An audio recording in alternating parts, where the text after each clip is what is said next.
What is up, gentlemen? Happy March Madness Sunday. It's March Madness. It's March. The weather is nice. It's a beautiful time of year. And for today's podcast, man, it's also NBA trade season. So, Jacob, how you doing, man? Have you crunched the numbers? You ready to rock and roll? I'm ready. I'm ready to go. I'm ready. I like it. With that enthusiasm, how could you not be? Brett, how you doing, man? I'm doing well, man. Thank you for asking. It's March Madness. As I was saying to you before we started recording, I've kind of been slacking on watching the games and stuff, but I think that's going to change today. So I'm going to try to maybe catch your boys when they play. Please don't. Badgers. Please don't. Wisconsin plays at 1:30. Don't. Positive vibes only. I got the Wisconsin shirt on.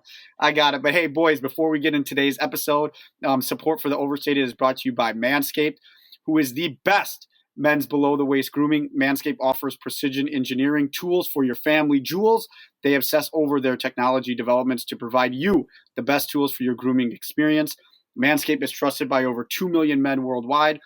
We, the Overstated, have an exclusive offer for our listeners, 20% off. Again, that's 20% off and free shipping with the code Overstated at manscaped.com. You can't go wrong with that. I've been a big fan of the spray that comes with it and also the deodorant. It is life-changing. I love it. I know these guys love it. Shout out to Manscaped. Love their products. I got my dad to buy some. It is fantastic, and appreciate the support for Manscaped. Again, you can go to manscaped.com, use our promo code Overstated for 20% off and free shipping. Can't beat that deal. So, fellas, as I kind of started off the top with, we got some NBA news. We were going to go just a full-blown NBA trade podcast, but we do have to talk about LeBron.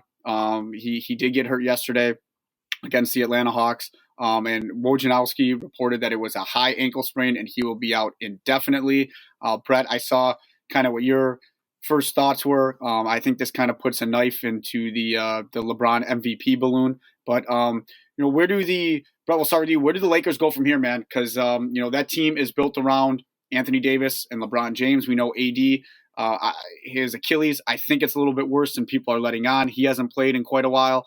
And if LeBron's out indefinitely, the Lakers are currently the second seed. How far do they go, Brett? What are kind of your initial thoughts 24 hours after the fact?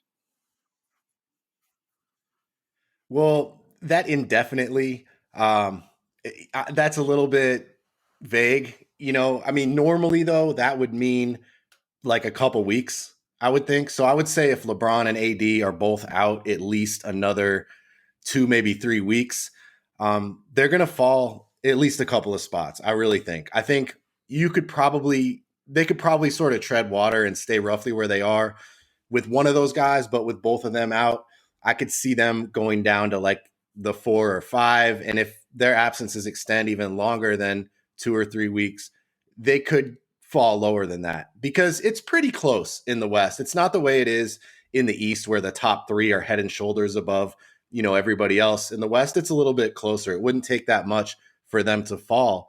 So, I don't know how worried about that they are, especially in this season where home court might not be quite as big of a deal.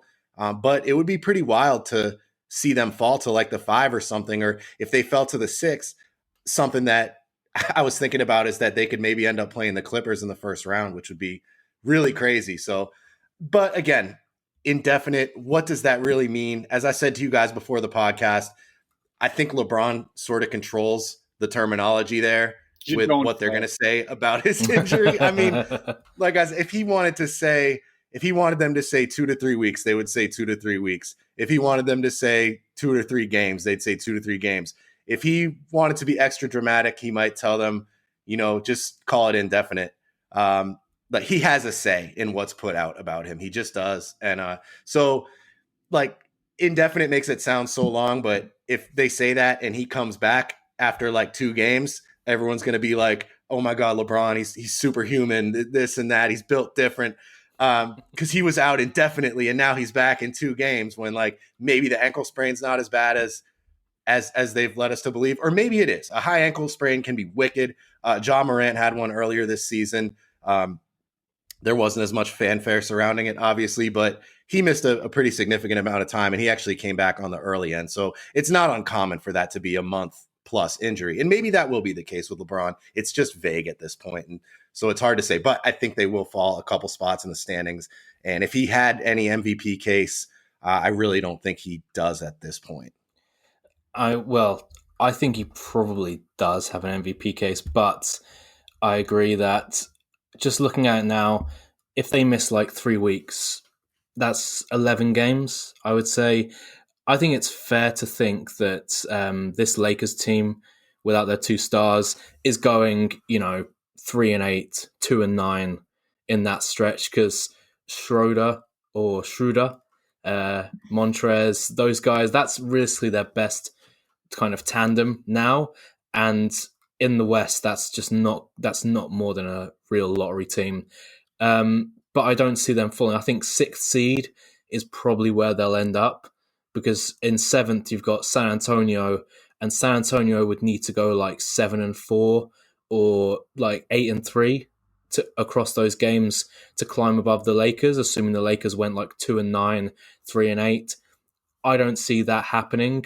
Like that's like worst case scenario, them falling to the 7th, but I don't see that as being realistic. I think they'll probably fall to like the 6th, and then ultimately probably climb back up to like the 4th seed or something like that. And honestly, that 4th, 5th range might be kind of the perfect range for the Lakers, because then in the second round, they face off against Utah. And I think they are very well built with LeBron and AD to just dismantle the Utah Jazz. And then that gives them a clearer run into the conference finals against, the Clippers, Denver, whoever's going to come out, Phoenix, maybe frisky in that point. I think it is over for the MVP cases for LeBron James, and obviously AD's case was long gone. Where did you have LeBron prior to the injury? Like, was he in your top 5? Yeah, he was. I had him like 6, maybe even 7 before the injury. I had him 2nd or 3rd. Honestly, he's been so good. What do you think? He hasn't been as good as Jokic, Dame, Harden, Embiid, or Giannis, though, in my opinion. Luka, I think I had him kind of neck and neck with Luka, but I give him the edge probably because the Mavs haven't been great. I don't know. That's just honestly. me. That's just me. Honestly. I know that I think NBA.com had him at like number 4, and that's usually a pretty good reflection of sort of the general consensus. Can I just look this up right now? Like the Lakers next month, who they're going to have to play. Like say AD and LeBron miss the next month. These are some of the teams that they're going to have within the next month, I think, which is like 14, 15 games. Phoenix, the Sixers, the Bucks, the Clippers. I almost said the Raptors. I forgot they're not good. No. It's not in a row, but all these teams in the next month. The Heat, who are playing really well. The Nets. Shout out to Jimmy. The Celtics. Shout out. The Jazz back-to-back. And that takes you out a month from now. So, yeah, there's a couple of cupcake games in there that I didn't mention. Like the Kings, I think they play once. The Magic, they play once. The Cavs, they play once. But the vast majority of their schedule for the next month is tough. So, yeah, I'm kind of with you, Jacob. I would say at the very least or the very most, depending on how you look at it, they will go 500 without these two, assuming they miss all that time.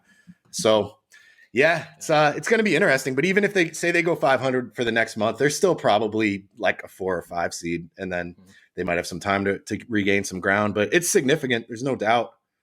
Yeah.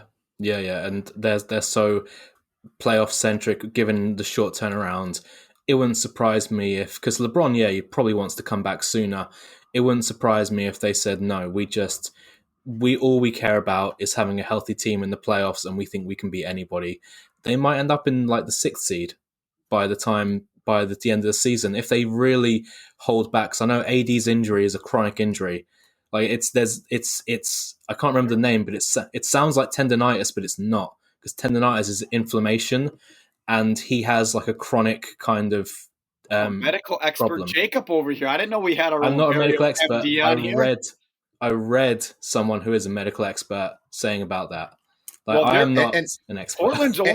Portland's only 2.5 games back, and they're tied with Denver. They're the 6th seed right now. It's not like, as you alluded to, Brett. All those teams, the top 6 is really, really bunched together quite nicely. And just to be clear, like I kind of joke about maybe LeBron's injury is not as serious. Maybe they're being over dramatic, which wouldn't surprise me. But at the same time, it could be really serious. We just don't know. And I mean, a high ankle sprain can certainly be bad.